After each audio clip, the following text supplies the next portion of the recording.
Mesdames et messieurs, bonsoir. La télévision d'État en Arménie occidentale vous présente les nouvelles de jour. Voici le principal chapitre d'aujourd'hui. La souveraineté ne dépend pas seulement du territoire. Nous avons un peuple que nous devons protéger et renforcer. Président de la République d'Arménie occidentale, Armenak Abrahamian. La guerre doit être évitée, mais pas aux dépens de nos territoires. Comment les gens vivent-ils dans le village de Sis en République d'Arménie? Les trésors de Nakhichevan, Yerenjakabet, Barej, province d'Arménie occidentale sous le régime kurde. Le projet d'un nouveau réservoir dans la vallée de Manzoura a été rejeté. La rencontre est l'alliance des deux premiers rois chrétiens. Nouvelle exposition au Matana Darat, un concert d'une performance unique représentant l'histoire de la vie d'Aznavour. Sur les ondes de Western Armenia TV, le troisième jour de la conférence sur les défis de l'Arménie occidentale, organisée par l'Assemblée nationale d'Arménie occidentale, le président de l'Arménie occidentale, Armenak Abrahamian, a présenté les défis de l'Arménie occidentale et nos tactiques actuelles, les politiques étrangères et antérieures, les questions de défense et les travaux qui seront menés à l'avenir et qui doivent être mis en œuvre. Il a abordé la question soulevée par Miran Perkic, selon laquelle comment les citoyens d'Arménie occidentale peuvent-ils obtenir plus facilement la citoyenneté de la République d'Arménie. À cet égard, le président a déclaré qu'il s'agit d'un problème très important car il implique également des problèmes de sécurité. Il existe plusieurs propositions pour résoudre le problème du baptême du demandeur, comme par exemple la possibilité pour la personne qui demande un passeport de la République d'Arménie de soumettre également avec la demande de citoyenneté 5 signatures supplémentaires de citoyens de la République d'Arménie, garantissant que la personne est un résident de l'Arménie occidentale, qu'il est un citoyen et arménienne et il est prêt à accepter tous les points de la Constitution de la République d'Arménie. Il faut également étudier la situation des demandeurs yézidis ou les alévortis, c'est-à-dire les demandeurs qui ne soient pas chrétiens de religion. Comment vivent-ils dans le village de Sis en République d'Arménie après le 13 et 14 septembre, lorsque les forces armées azerbaïdjanaises ont lancé une agression contre la République d'Arménie? La situation sécuritaire dans le village de Sis, dans la région d'Ararat, s'est détériorée, mais maintenant tout le monde vit sa vie quotidienne. Il y a des immigrés dans tous les villages de plusieurs régions, de Bakou, de Roy, de Samast. Presque toutes les familles sont engagées dans la pisciculture ainsi que dans l'agriculture, la culture de légumes et l'élevage. Le village de Sis est à environ 2 km de la frontière en ligne droite, mais il n'est pas considéré comme limitrophe. Selon l'un des habitants âgés du village, les problèmes de sécurité dans le village sont devenus plus pertinents aujourd'hui après l'attaque de septembre des forces armées azerbaïdjanaises. Le chef de district administratif de Sis, Hrant Alexanian, assure que les problèmes de sécurité sont principalement apparus après l'agression déclenchée par les forces armées azerbaïdjanaises les 13 et 14 septembre 2022 et affirme qu'après la guerre de 44 jours de 2020, la situation n'était pas si aiguë pour eux. Yerenjakabet était une ancienne ville fortifiée dans la région de Djoura de la République autonome de Nakhichevan en Arménie occidentale. Elle a une histoire ancienne. Elle a joué un rôle important dans différentes périodes historiques. Elle existait au moins au 5e à 4e siècle avant Jésus-Christ. C'était l'une des célèbres forteresses de la province de Sunik de Grand Haïk située dans la province de Yerenjak.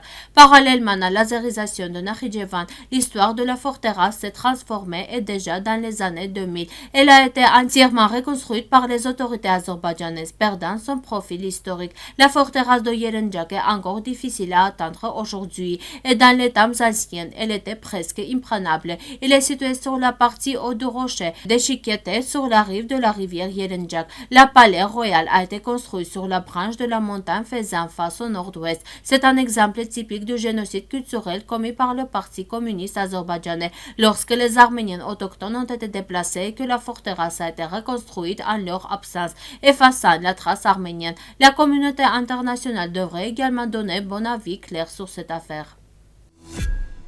Le sultan ottoman Selim Ier le Grand ayant remporté une victoire contre l'armée perse de Shah Ismail avec l'aide d'une tribu kurde dirigée par le Mollah Idriss en 1512 à 1520, accorda à la place et ses nouveaux alliés guerriers le droit de s'installer et de régner souverainement en Arménie occidentale.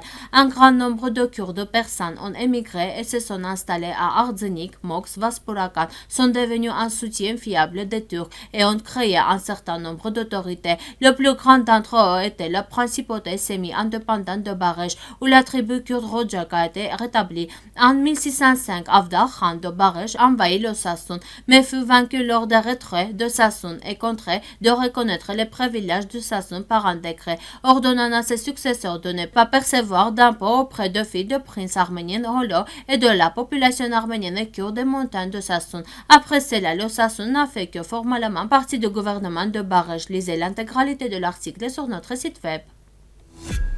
Le projet de plus grand réservoir de la centrale hydroélectrique de Konaktepe à construire dans la vallée de Munzur en Arménie occidentale a été annulé par le 10e tribunal administratif d'Ankara. Cela a été rapporté par le tribunal, notant que depuis des années, il traite de procès entente contre le projet légalement appliqué. Après la décision du 10e tribunal administratif d'Ankara, Fatma Kalchen, chef de l'association des avocats de Dersim, a publié un communiqué de presse disant « Les projets hydroélectriques et de réservoirs ne sont plus une menace pour la géographie de Dersim, mais nous sommes confrontés à une menace sérieuse en termes d'exploitation minière. Face à ce fait, la Chambre des avocats, en collaboration avec le peuple, entreprendra toutes les démarches judiciaires nécessaires et nous espérons que la nature de Dersim restera comme avant. »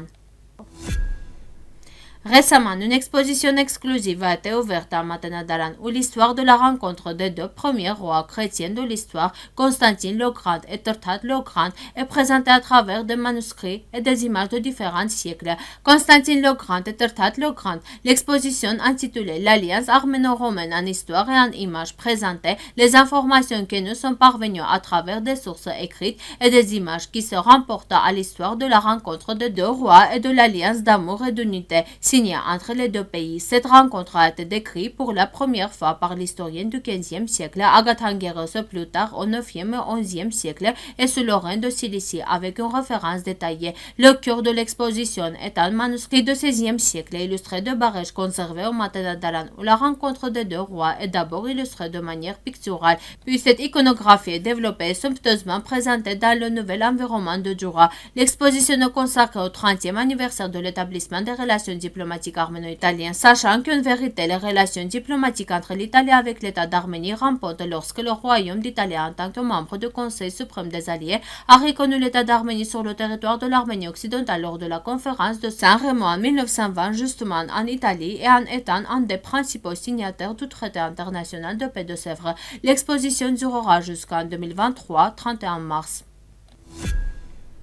Le 23e Festival international de musique Perspective d'Erevan présente le projet formidable Aznavour, mis en scène par le théâtre dissident Gilis Marsala. Le spectacle musical transporte le public dans les rues de Paris à l'époque de la Bohème et raconte le parcours et l'histoire de la vie de chansonnières mondialement connues. Les chansons préférées de tous les temps de sa légende sont jouées pendant la représentation. Soit dit en passant, ce concert performe est constamment au centre de l'attention de la presse internationale et reçoit des critiques élevées, étant considéré comme un concert d'un niveau de performance unique représentant l'histoire de la vie de Charles Aznavour.